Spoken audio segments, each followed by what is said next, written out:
What's going on, guys? Zuko back with another Path of Exile 2 video. Hope you're all doing very well. Want to talk to you about the build that I've been running. My main character so far, which is a monk. I'm an invoker. I'm going to talk about the build in a second.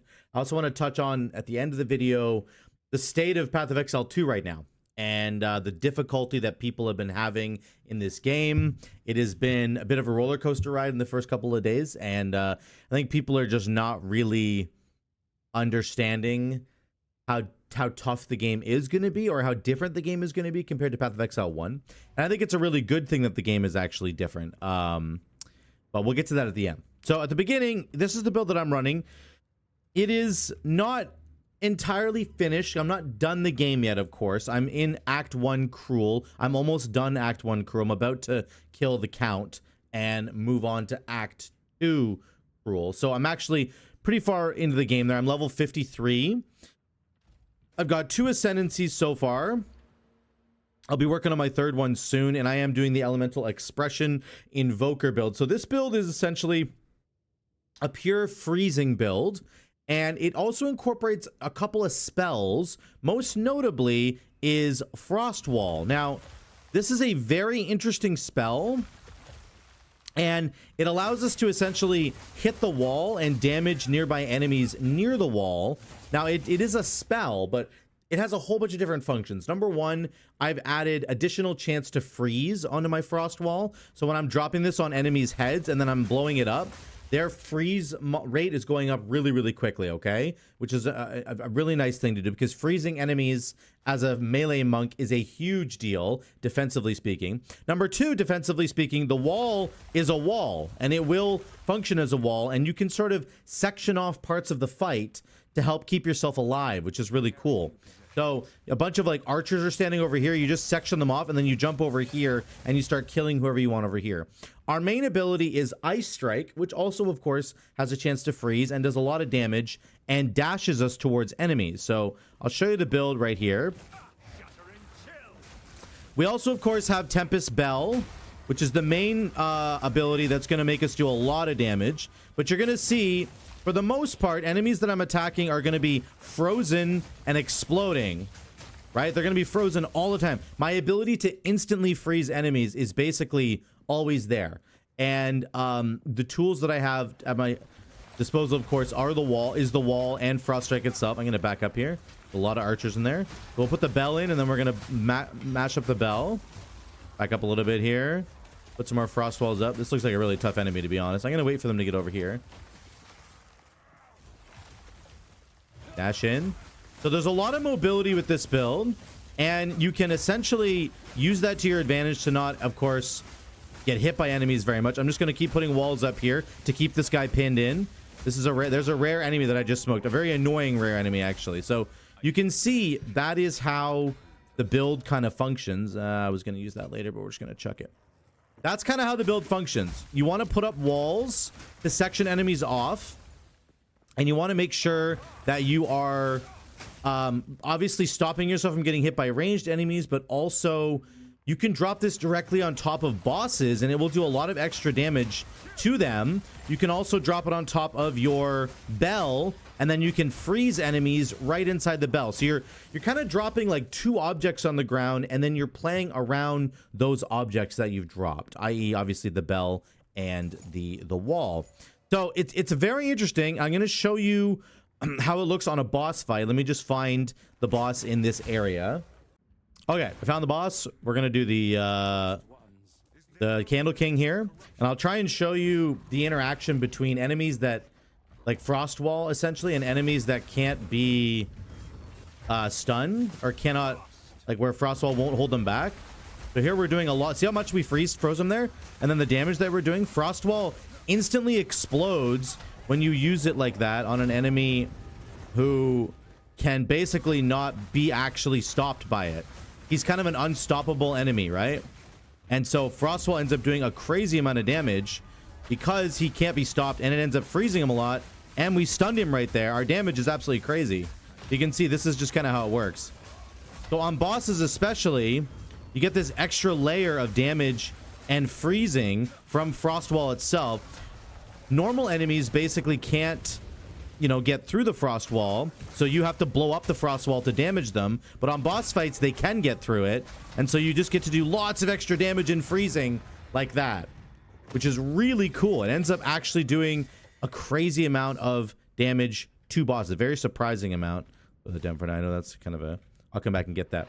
So that's kind of how the build functions. You are going to drop your bell and you're going to drop your frost wall right on top of the bell or behind you. You can do it multiple different ways, however you want to do it. But those are the two main elements that you're looking at in terms of making the build work. In terms of the talent, the spec tree, I'm talking in WoW terms here. The passive tree here, you've got a lot of crit is what you want to be getting because of elemental expression from your ascendancy. So this basically says you're going to create a wave of frost whenever you crit, and then your critical strikes will ignore enemy monster resistances that are not already negative. So you actually don't need to get any like monster elemental reduction. Like you don't need to reduce enemy monster resistances at all. You're going to get you're getting free pen from this. You just go right through enemy monster resistances if you're critting. So you want to make sure that you're grabbing a bunch of crit nodes. For example, this big crit wheel out here on the side, this is a huge one. Crit damage bonus, crit chance. This is one that you really want to get to. I've been noticing on the tree, they've really emphasized, GGG has really emphasized nodes that are on the outside of the tree, that are on the outer kind of ring here, are very powerful. They are exceptionally strong, much stronger than the ones that are on the inner circle. Not to say the ones in the inner circle are useless or anything, but it's just I've noticed a difference there. I've got quarterstaff stuff here as well, because of course we are using a quarterstaff. Accuracy rating, critical damage, critical hit chance, critical hit chance. I'm not actually using any power charges yet, so I don't need to take one with the storm. But you can get additional freeze buildup over here as well. I've got attack speed here, critical hit chance again right here. I'm just kind of going all in on crit, and that is what you're going to want to do if you're running with elemental expression, because it requires you to be critting all the time. Okay, so that's a huge part of how the build functions. If you look at the gems really quickly, I am running... My Tempest Bell is sort of a utility spell right now. It has a higher chance to build up stun on enemies, which is really important on boss fights, okay? It has more AoE because we want to do more AoE damage. And then it has Font of Mana right now. This one you could change, but I found I've been struggling a lot with mana recently. So this basically says when you put the bell down, it will it'll give you this kind of aura effect where you regenerate mana over time. Now, you can solve that in the passive tree with some of the mana nodes that are here, mana regeneration in particular, like this one right here. There's also one, I think, right? There's a couple of other ones too that I haven't grabbed yet. So there's a choice you can make there depending on what you want to do. My Frost Wall has glaciation so that it builds up more freeze on enemies so they freeze quicker. And you can see it was freezing the Candle King boss really quickly there, right? And then we got Spell Echo, so it actually repeats itself, which means you have double the number of walls on the ground for more freezing effect, for more explosions, and as you saw on the boss fight there, lots of extra damage. And then Arcane Tempo to give it more cast speed, because I don't really have a lot of cast speed because I'm mostly a melee build, right? Okay. My main skill is Ice Strike. Right now it's doing about almost 3k DPS. I've got Crescendo, which means the last strike, it's a combo ability. So the last strike of Ice Strike will trigger twice. And if we hold Alt on it here, you can see the final strike of this, the final strike of this ability. So the normal strike does 144% attack damage. The third strike does 321% attack damage. So this Crescendo giving me a second hit on the final strike means I'm doing an extra 321% attack damage versus the 144. So you definitely want this. It doesn't look like it would add a lot of damage, but it actually gives you that extra final strike damage, which is really big. We've got Martial Tempo, which of course makes it go faster, and then we have 25% more weapon elemental damage right now. There's going to be other nodes you could probably throw in there. There is a cold one that you could put in there, but then it subtracts the other damage types you're doing, and I am doing sort of a mixed damage right now. I have fire damage, cold, I have fire, cold, lightning, I have, and physical. So it's really, I don't want to negate any of those other elements yet, but we'll see once I get to the final build. I have Shattering Palm, which is a little bit of a support skill. Basically, you dash in and you put a debuff on enemies, and then when you hit them, they have a chance to shatter, and they will shatter once you do enough damage or if you kill them. This is a nice little addition. It's not entirely mandatory for the build, and I don't use it all the time, but it is definitely, you can use it there. And then I do have Frost Bomb as well. I was using Frost Bomb early on in the campaign before I had access to Frost Wall. So before you get Frost Wall, I would use Frost Bomb. It's actually really strong. It puts this like circle on the ground and then it detonates after a couple of seconds. Very, very cool. I've been using it for a while. I've been using it less now that I have Frost Wall, because Frost Wall really is the main part of this build. But early on, you should definitely use Frost Bomb rather than, because you won't have access to Frost Wall. Really, really helpful there. And then my auras, I've got Herald of Ice and Ghost Dance. Ghost Dance, of course, gives me back energy shield based on my evasion rating. We're running an evasion rating / energy shield build for defense. I don't have a ton of energy shield yet or evasion rating yet, but we're getting there. I do have a decent amount of energy shield already, 528. That's from some of the gear that I've been able to pick up. And what I will talk about now is how difficult this game has been for a lot of people, and I think how you can help to solve some of those problems. So what I have noticed is a lot of people complaining about like just not being able to kill bosses. They're stuck on bosses over and over and over again. They can't get past them. It's like so frustrating, so difficult. And I understand that certain builds are definitely going to struggle more than other builds. I think this build's actually pretty good. Number one, I think dodge rolling is essential in this game. It really helps you if you don't have a lot of defense. Like my resistances aren't that great yet. I'm getting there, but they're really not good at all.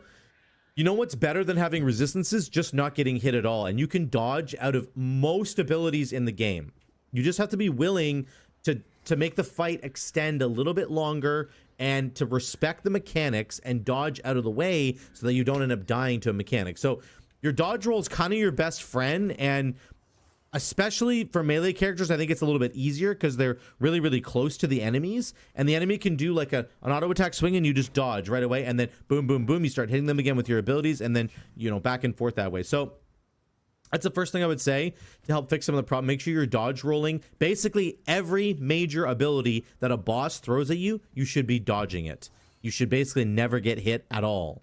Unless you're super tanky and you can actually tank it like with like a warrior with a whole bunch of armor or whatever the case might be. But you basically always have to respect the mechanics and dodge every single time. Okay. The second one is crafting. It's really important to actually just spend your resources as you're getting them. I only have 1 regal orb. You know why? Because I spend all my regal orbs trying to find items that are really good and then upgrading them. And early on, you're not going to have rare items that you're getting necessarily. You're gonna probably more likely have magic items that you're gonna need to upgrade and try and make them rare, and then kind of do an entire crafting process. And I have multiple crafts on the go at any given time. So for example, this is like a body armor that I'm thinking of putting on really, really soon. I need to get a couple more passive points in my skill tree before I can put it on, because otherwise I'm going to lose all my evasion rate or my energy shield on this piece right here. But this is a piece of gear that I have just straight up crafted. All the pieces that are in here are ones that I have crafted, and I would highly encourage all of you guys to make sure that you're crafting your gear 24/7. And part of doing that is disenchanting rares. If you ever get a rare item, I would always disenchant it. If there's a rare item that you don't want, disenchant, disenchant, disenchant. Make sure you're disenchanting all of them so that you can get regal shards. The big bottleneck for crafting in the early game by far is regal shards, regal orbs rather, and not getting them is very, very, very frustrating, and you're not going to get them all the time. You just won't. So now I have 2 regal orbs because I've been doing a lot of regal shards, but that's my main point of advice to you would be to say, hey, you need to pick up every rare that's on the ground that drops and disenchant it. Don't sell it, disenchant it. Okay. The other way that you can, of course, get really, really good items is by gambling. I think Finn is the gambler here. Yeah, Finn's got gambling. So if you're really struggling, you can gamble for items. It is pretty expensive. But if you, even I have some really bad items. I'll gamble for an amulet right now just for fun. So this amulet is pretty trash, right? Really, really trash. So we'll gamble for one here. Didn't get anything good, but now I actually have something with crit on it. That's actually a really good example. So now we can try to craft on this again. We'll grab one more affix, Evasion rating is really good. That's actually insane. So now I would regal this thing. 35 to life is also kind of crazy. I don't have any exalts left, so I can't exalt it right now, which is very sad. But if I did, I would. And I'm actually going to put this on right now because it's already better than what I'm wearing, which is insane. But you can see, like, I just literally did this in front of you guys. This wasn't planned. I'm not... GGG isn't making this item really good, but this is what you can end up doing.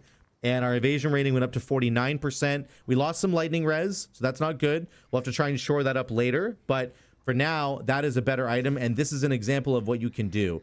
You can find items on the ground that are even just blue to start with. And then you can start crafting them and trying to make them better. We can try and make this one better here. 76% increased LE damage with attacks. What is that? I might actually use this now. This is not better than what I'm wearing right now, but holy cow, it might end up being better. I'm going to have to try and... maybe I'll just regal this right now and see what happens. 45% fizz damage. Oh my gosh, it actually is just going to be better. Like, I'm literally just doing this right in front of you, okay? This is what you guys need to be doing. Spend your currency. You're going to end up with a lot of orbs of transmutation and augmentation. Your big bottleneck will be regal orbs. So make sure you're picking up every rare item, disenchant it, and get regal shards so that you can get more regal orbs so you can try more crafting projects like I just did right in front of you. That's my second huge piece of advice. The third one is to make sure you're investing in your defense. I can't stress this enough. If you're dying... just subtract some of your damage nodes, get rid of some of your damage nodes, and put them into defense, okay? Because if you don't, you'll just never be able to progress through the game, period. It's just going to be miserable. So I would highly recommend invest into defense, get energy shield and evasion rating, or get armor if you're an armor character, whatever the case might be. Make sure that you're investing in defense so that when you do get hit, you're actually able to withstand the hit and you're not going to end up dying. One really key talent that our passive that I've got here is Coming Calamity. This is insane. So this does limit my spirit reservation a little bit. Like, I have to use Herald of Ice, but I want to be using it anyway, and 50% more cold damage is just absolutely disgusting. So this is something I would highly recommend if you're doing a cold base build like me, okay? That's it. Those are the main things that I would say that you need to work on if you're struggling to get through the axe. Focus on defense, be crafting all the time. ABC, always be crafting so that you can start making really, really crazy gear. I got tremendously lucky right in front of you here. Like, this is some of the best crafting I've probably done this entire season so far. So it is what it is. But the reason that I have a bunch of really good items on here, the reason I have an extra 528 ES and I'm at 50% evasion rating already is because I've been crafting like crazy, okay? Same with sockets. Make sure you're socketing your gear that you really like. I don't even have an orb right now, but that's another thing you can do. You can disenchant items that have sockets on them. I'll show you right now really quickly. Let's just get rid of this staff. So if I go up to the salvage bench, that's what the bench is for. Use this little thing. It's going to get rid of the runes that I had in there, but it'll give me 2 of the artificer shards, okay? And now I'm almost able to make an entire artificer's orb, which will allow me to put a socket on something. I don't have a single socket on this weapon. I would want to have sockets on it. It's going to add a lot of damage, but now I'm probably going to put sockets on this one, so it is what it is. But you get what I'm saying. I hope this helped you a little bit. I hope you guys enjoy looking at the build. I will keep progressing this build. I'm going to do it on stream, twitch.tv/SukoVibes, and I'm going to be pushing all the way into the end game as quickly as I possibly can so that I can get to mapping and really show you guys what this is going to look like once you get to the mapping system. I'm working my way right now up to these defensive nodes, 1 to max energy shield per 12 evasion rating on body armor, which is why, again, I have this crafting body armor down here, because if it's 459 evasion rating, I'm going to get, what was it there? 1 per 12. So I don't actually know what the conversion is. Let me look at this. Let's do 459 divided by 12. That's going to end up giving me almost 40. This node will make this chest piece give me 40 evasion, or 40 40 energy shield, which is insane, right? You get all the evasion rating stats plus 40 energy. It's like the trickster node from PoE 1. So I'm working my way up there, going to get some more defensive layers going on, and you should too if you're hoping to survive out there in the world. Okay, let me know what you guys think in the comments down below. Let me know if you have any questions about the build, how it functions. I hope I showcased it well enough for you, but it's really fun. I'm going to keep working on this with the frost wall technology especially, and I'm going to give you guys an update soon. Okay, let me know what you think in the comments down below. Thank you so much for watching. Love y'all. See you in the next one.